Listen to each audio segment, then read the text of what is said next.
Assalamu alaikum boys. I am Pidlal Ahmad from Bishan Memorial Public School, Hampura, and today I am going to deliver here the lecture of Chemistry 10th.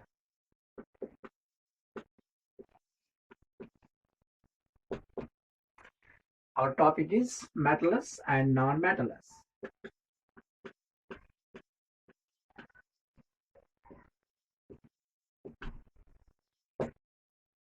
Metals and non-metals.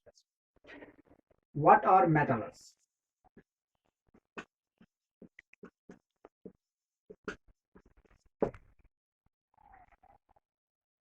Dear boys, as you know, in our day-to-day life, we use many objects, or we can say we use many articles, and all these objects or articles which we use in our day-to-day life, they may be either metals or non-metals. Now, what are metals and non-metals, and how are they different from each other, and how we can say that what are metals and what are non-metals? In chemistry, there is a long classification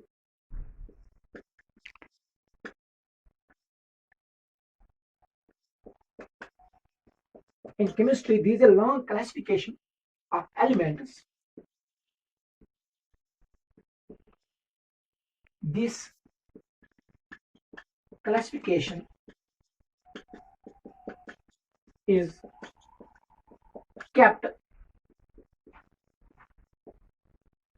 in a book or a chart,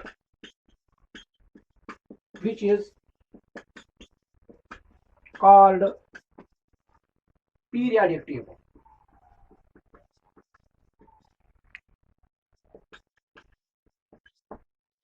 Okay, boys, you know,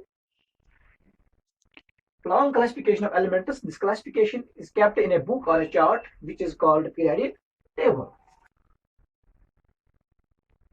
You may have seen the periodic table. In periodic table, there are approximately 118 elements. And out of these 118 elements, 92 elements are natural. And the rest of the elements,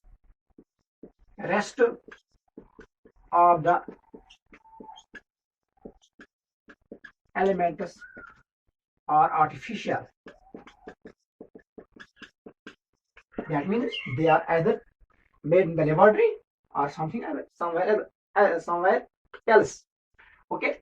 Now, out of the 92 elements, 70 elements are natural, and 22 elements are non-metals. Okay, that means majority of the elements in the periodic table are metals, and the rest of the elements are non-metals. Sorry, why 70 elements are not natural, actually metals. Okay, and the 22 elements are non-metals. Now we have to define here what are metals, or we have to provide what are metals. Okay,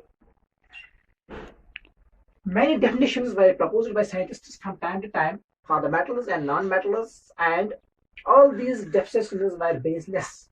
Okay, the first definition for the metals was proposed in the sense that it was found that the elements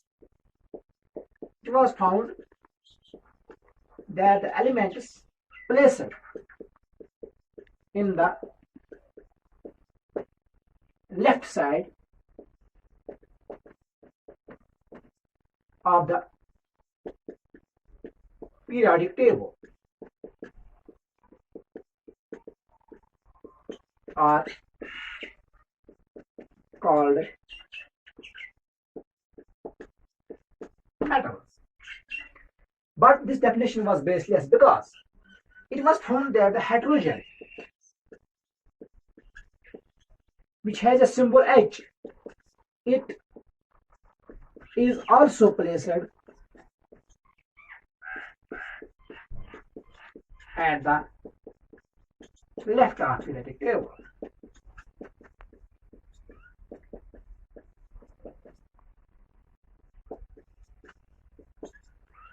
It is also placed at the left of periodic table, but is not a metal. But is not a metal. So this definition was not suitable definition for the metals, and so this definition was discarded. And then comes the second definition for the metals. The second definition for the metals was that metals are the elements placed, non-placed. Metals are the elements which are solids at room temperature. Okay, boys? Metals are the elements which are solids at room temperature. What do you mean by solid?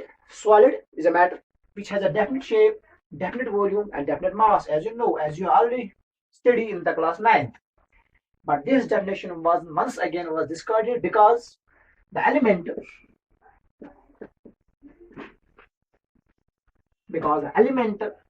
mercury having symbol Ag is in liquid form at room temperature.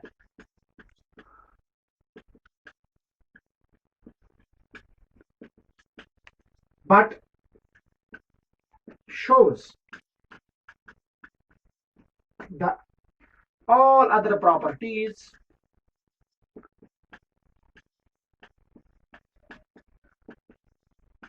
of metals.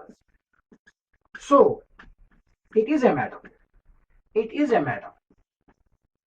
But the definition was not suitable, so this definition was once again discarded.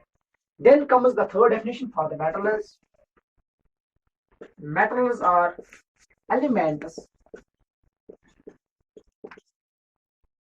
which are good conductors of heat and electricity.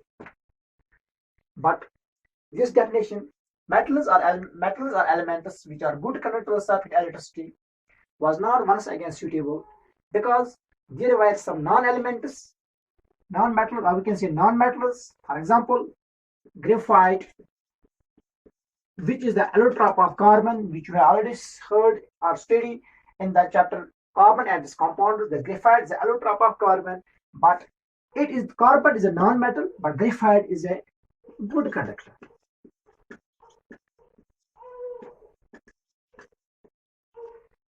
Graphite is a good conductor, and similarly diamond, which is also the allotrope of carbon, is a poor conductor. So carbon, which itself is non-metal, shows the properties of good conductors as well as the poor conductors.